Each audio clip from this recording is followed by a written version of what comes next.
મિત્રો, ભૂલથી પણ આ 5 વસ્તુઓ કોઈને આપતા નહીં, નહીંતર ઘરમાં ખૂબ જ ગરીબી આવશે. તેમજ ન થવાનું હશે. જો તમારા ઘરમાં માંગલિક કાર્ય થવાના હશે, જેવા કે માંગલિકની તારીખ નક્કી થઈ ગઈ હશે, તો તેમાં પણ બાધા આવશે. અને જો કોઈની સગાઈ નક્કી થઈ ગઈ હશે, તો તે સગાઈ પણ કોઈ કારણોસર તૂટી જશે. તેથી આ ભૂલ ન કરતા, ખાસ કરીને મહિલાઓએ આ વસ્તુ તો બીજા કોઈને ક્યારેય પણ આપવી જ ન જોઈએ. કારણ કે મહિલાઓ છે એ ઘણી બધી વસ્તુઓ આપલે કરતી હોય છે. પણ મિત્રો, જો તમે આ ભૂલ કરશો તો તમારા પતિની પ્રગતિ નહીં થઈ શકે. તેથી આ વસ્તુઓનું વિશેષ ધ્યાન રાખજો.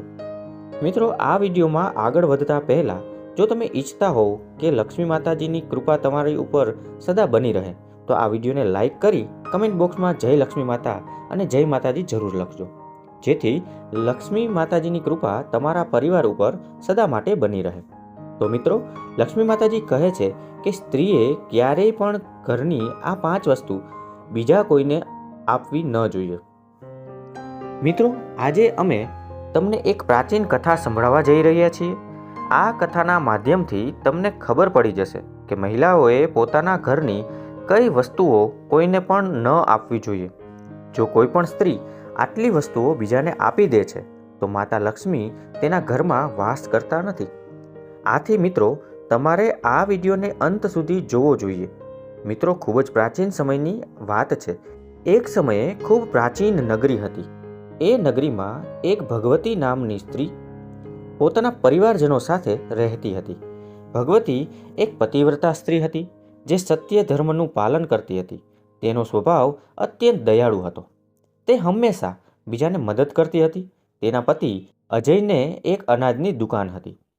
ભગવતી પોતાના પતિને ખૂબ જ પ્રેમ કરતી હતી.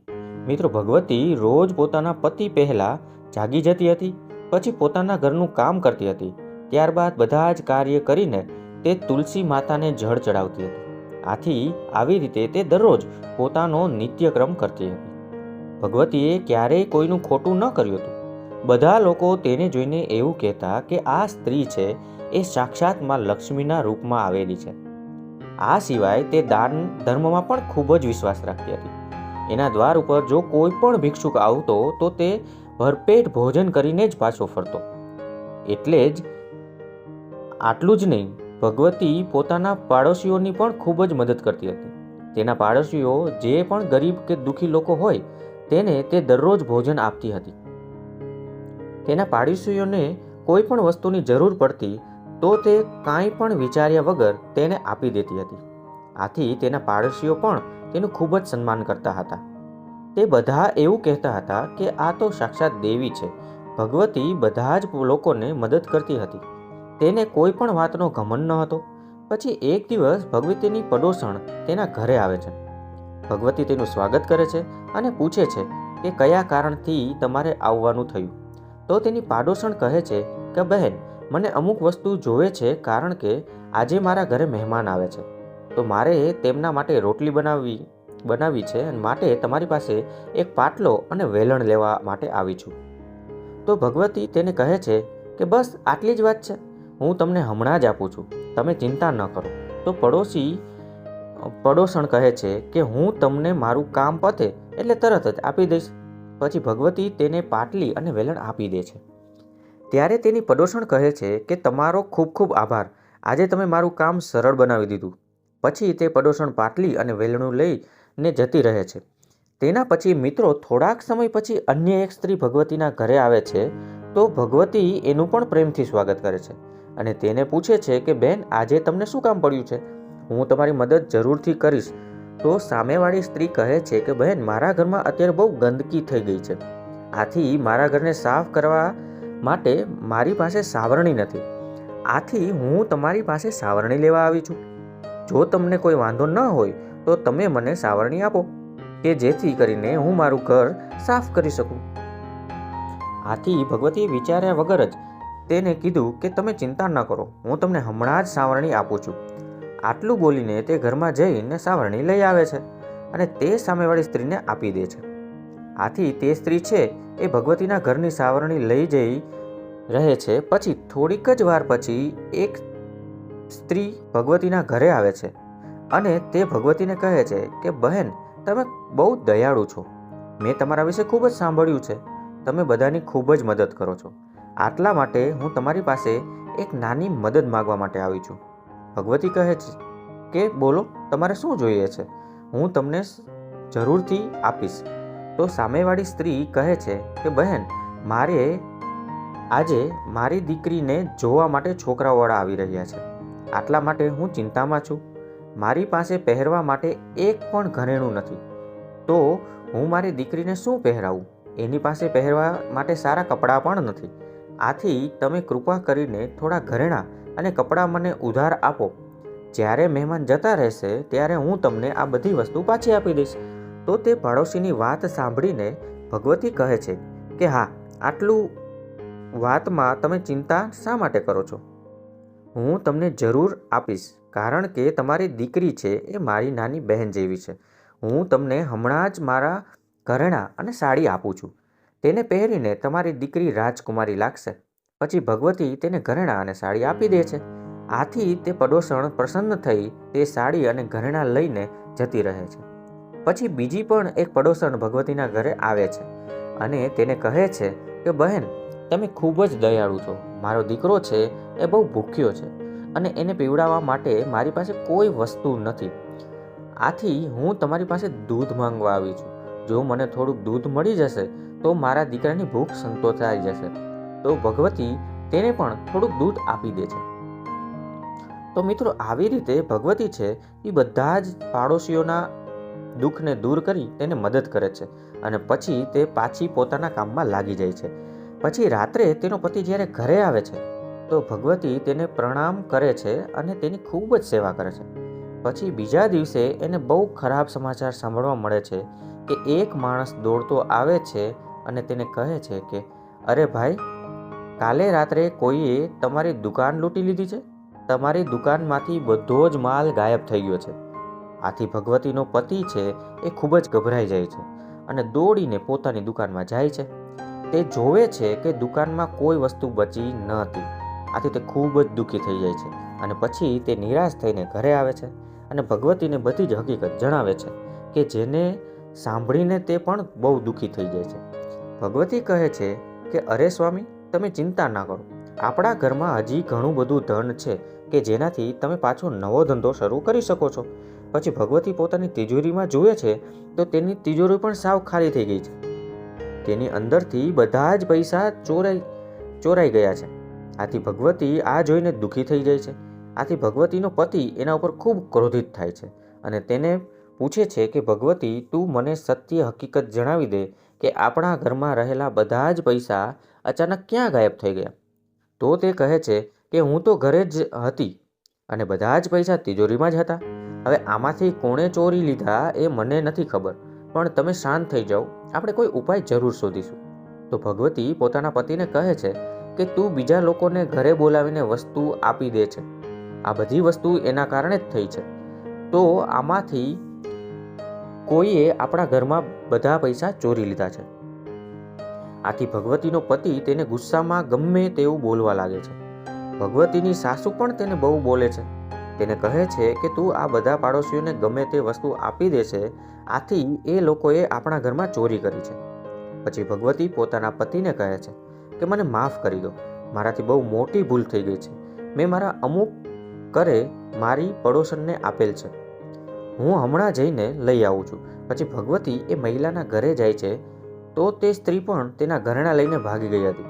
આથી ભગવતી નિરાશ થઈને ઘરે આવે છે અને પોતાના પતિને હકીકત જણાવે છે. ભગવતીની વાત સાંભળીને તેનો પતિ ખૂબ જ ગુસ્સે થઈ જાય છે અને ભગવતીને કહે છે કે તું આ ઘરને છોડીને જતી રહે. ભગવતી કહે છે કે તમારી સિવાય મારું આ દુનિયામાં કોઈ નથી. તો તેનો પતિ કહે છે કે તું ગમે ત્યાં જા, પણ હવે આ ઘરમાં તું ન રહી શકે. તારા લીધે જ મારું બધું જ બરબાદ થઈ ગયું છે. પછી ભગવતી દુઃખી થઈને પોતાના પતિના ઘરને છોડીને જતી રહે છે. પછી ચાલતા ચાલતા ભગવતી માં લક્ષ્મીના મંદિર પાસે આવે છે અને લક્ષ્મી માતાને પ્રાર્થના કરીને કહે છે કે હે માં લક્ષ્મી, મેં એવું કયું પાપ કર્યું છે કે જેનાથી મારી આવી હાલત થઈ છે? હે લક્ષ્મી માતા, હું તો રોજ તમારી પૂજા અર્ચના કરું છું, તો તમે છતાં તમે મારું ઘર શા માટે છોડાવી દીધું? મેં એવી કઈ ભૂલ કરી છે કે તમે મારાથી રિસાઈ ગયા છો? ભગવતી ત્યાં બેસીને વિચારવા લાગે છે કે જો મારા પતિ મને નહીં રાખી શકે તો હું જીવી નહીં શકું. જો મારા લીધે જ મારા પતિની આવી હાલત થઈ છે તો મારે જીવવાનો કોઈ હક જ નથી. આટલું વિચારીને ભગવતી પોતાનો જીવ આપવા માટે નદી કિનારે જાય છે. નદી કિનારે જઈને તે લક્ષ્મી માતાને પ્રાર્થના કરે છે કે હે લક્ષ્મી માતા, હવે હું મારો જીવ આપવા જઈ રહી છું. જો મારાથી તમારી પૂજામાં કોઈ કમી રહી ગઈ હોય તો મને માફ કરી દેજો. હું મારા પતિ વિના હવે જીવી નહીં શકું.